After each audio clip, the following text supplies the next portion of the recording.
অসুরের মুখে দাঁড়িয়ে হইছে কে তাও কাটিয়ে দিছে। ওরে আমার গোবিন্দ রে, ওরে ধর্ম বোঝেলি ওই কয়টাই কি ধর্ম বসছে? অসুরে দাঁড়িয়ে হইল কে? এখন যেটাই কাটছে ওর মুখেই দাঁড়িয়ে নাই, তাই ওরে কি মাহুন্ডে হয়েছে? আমি যদি বলতাম যে তোর মুখেই দাঁড়িয়ে নাই, তাহলে তুই ওই দাড়ি কাটলি কে? আমার মুখে দাঁড়িয়ে নাই আছে কিনা? রবীন্দ্রনাথের মুখে দাঁড়িয়ে নাই, ব্যাসদেবের মুখে দাঁড়িয়ে নাই। কথা তুমি যে দাড়ি অসুরেরটা মুসলা কাটলা, তোমার বাপের জন্মের আগে, তোমার দাদার দাদা দাদার দাদা দাদার দাদা তার জন্মের আগে এই সনাতন ধর্মে আর্য মহর্ষিদের মুখে দাড়ি ছিল। এক সরকার তার আমলে মূর্তি ভাঙলেই কইছে পাগলে ভাঙছে, আর এখন সরকার কয় বাতাসে ভাঙছে। এই বলবার গেল আপনাকে ওইটি বলা যাবে না, সেটি বলা যাবে না, তো আমার ডাকেন কেন? আমার ডাকবেন না।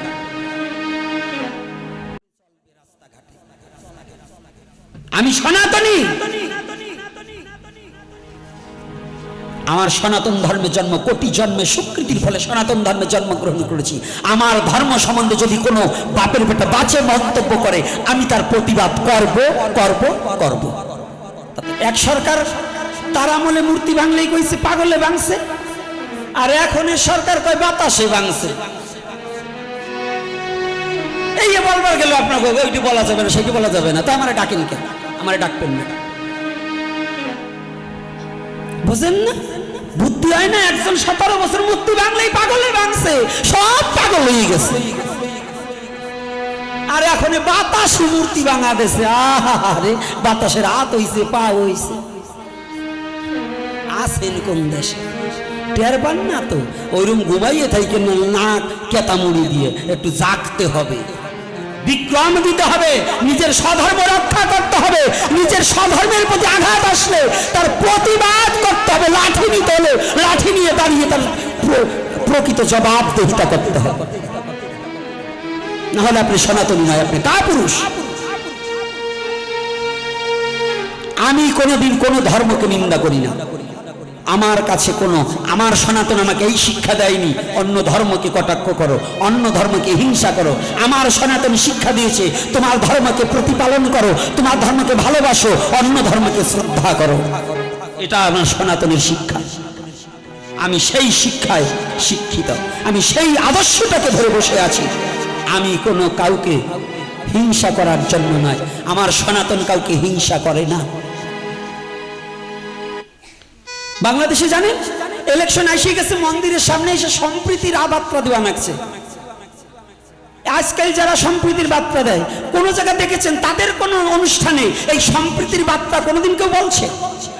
খালি হিন্দুদের পূজা মণ্ডপে এসে সম্প্রীতি সম্প্রীতি দেখায়, আসলে মুখে যা বলে কাজে তা করে না। ওই আপনাকে নরম পাইছে, আপনাকে কাছে এসে গেলে সম্প্রীতি মানে তোমরা শালারা দেখবেন ওই এক জায়গায় একজনের মার খাওয়াতে হলে কি করা হয় জানেন? ধৈর্য লাগাই দিয়া ওই যেটারে মার খায় আর একজনের সাইডি ধরে ধৈর্য রাখে দে। আমাকে ওই সম্প্রীতির কথা কইয়া মারার একটা কায়দা করছে, তাই বলে কতকাল মার খাবো? ওই মার খাইয়ে এই যাবা প্রতিবাদ না করতে জানো। তবে যুব সমাজ, আমরা কোনো ধর্মের বিরুদ্ধে নয়, আমরা কোনো দলের বিরুদ্ধে নয়, কোনো রাজার বিরুদ্ধে নয়। তবে আমার একটাই কথা, আমার সনাতনী জাতি যদি কোনো, আমার সনাতনী জাতির প্রতি যদি কোনো আঘাত আসে, যে দল যে মত যে হোক, আমি তার প্রতিবাদ করে যাবই যতদিন দেহে প্রাণ থাকবে। পারবে না? কি তোমরা ভয় পাচ্ছ? পারবে কিনা? আমাকে আনতে হলে আমি কার নীতিতে চলতে পারবো না, আমি একমাত্র আমার ঈশ্বরের নীতির বাইরে আমি চলি না। আমি কোন নেতার নীতিতে চলি না, আমি কোন নেতার পাঁচাটা কুকুর নই। আমি আমার গুরু গোবিন্দের পাঁচাটা কুকুর, সাধুগুরু বৈষ্ণবের পাঁচাটা কুকুর। আমি কোন নেতার পাঁচাটা কুকুর নয়, আমি কোন নেতার অধীন নয়, আমি আমার ভগবানের অধীন। তাই এজন্য বলছি, চরণে হাত রেখে বলছি, যখন যে স্টেজে যাবেন, যখন যে আলোচনা করবে, তার একটা গতি আছে, তার একটা সময় আছে, তার একটা ভাবনা আছে। কোনোদিনও সেটাকে সে এমন কোনো কথা বলবে না যে কথার মধ্য দিয়ে একটা অসামাজিক কার্যকলাপ সৃষ্টি হয়ে যাবে। আপনারা তো আপনাদের গ্রামের মাতবার, কিন্তু আমাদের চলতে হয় সারা বাংলাদেশে। তা আমি একজনকে হিংসা করলে আমাকে 10 জন হিংসা করবে, এ কথাটা আমাদের মেমোরিতে থাকে, এটা আমাদের ব্রেনে সবসময় থাকে। যদি আমি একজনকে হিংসা করি 10 জন আমাকে হিংসা করবে না? করবে কি না? তাহলে এত সাধু সাজার কাজ নাই। মাঝে মাঝে লক্ষ্মী পূজা করছেন, ধন সম্পত্তি এর চিত ইয়ে করছেন। আরে না, কয়েকদিন আগে দুর্গা পূজা গেছে না? আরে পণ্ডিত, দুর্গা পূজা গেছে না? দুর্গার হাতে কি আছে? কি আছে? পণ্ডিত দুই পাশে দুটো বসে দিয়েছে, জমার কলেরা না 3 গাইছে, জম কলেরা শোনো। আবার এটারে বাদ দিলে গাড়ির ভিতরে বলবে আমারে তো বললাম। এই পণ্ডিতরা যে কথাটা ভালো করে শোনেন, দুর্গা পূজা, দুর্গা মায়ের পূজা করছেন, কি দুর্গার হাতে অস্ত্র আছে না অস্ত্র নাই? কেন অস্ত্র কেন?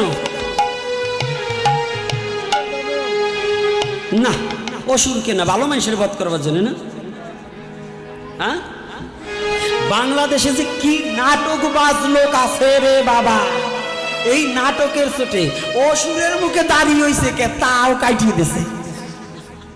ওরে আমার গোবিন্দ রে, ওরে ধর্ম বোঝে রে, ওই কয়টায় কি ধর্ম বসছে? অসুরে দাঁড়িয়ে হইল কে? এখন যেটাই কাটছে ওর মুখেই দাড়ি নাই, তাই ওরা কি মাহুন্ডে হয়েছে? আমি যদি বলতাম যে তোর মুখেই দাড়ি নাই, তাহলে তুই ওই দাড়ি কাটলি কে? আমার মুখে দাড়ি নাই আছে কিনা? রবীন্দ্রনাথের মুখে দাড়ি নাই, ব্যাসদেবের মুখে দাড়ি নাই। কথা, তুমি যে দাড়ি অসুরেরটা মুসলা কাটলা, তোমার বাপের জন্মের আগে, তোমার দাদার দাদা দাদার দাদা দাদার দাদা তার জন্মের আগে এই সনাতন ধর্মে আর্য মহর্ষিদের মুখে দাড়ি ছিল। কথা কও, ঘন বোঝো না তো কিছু, নাম রাখছো মনো, আর কিছু বললাম না। জ্ঞানী বোঝে ইশারাতে, মূর্খ বুঝে কিলি, বুঝো নাই? তাই ওই মাটির মূর্তির দাড়িটাই নিয়ে সিলভার গেছে। ওরে বলো মান রে, ওরে ধর্ম দেখাইছো, ধর্ম রে কি শ্রদ্ধা করি। ধর্ম ওটা নয়। সাম্যতার বাণী যেখানে আছে, ভালোবাসা যেখানে আছে, অহিংসা যেখানে আছে, ধর্ম সেখানে বিরাজমান।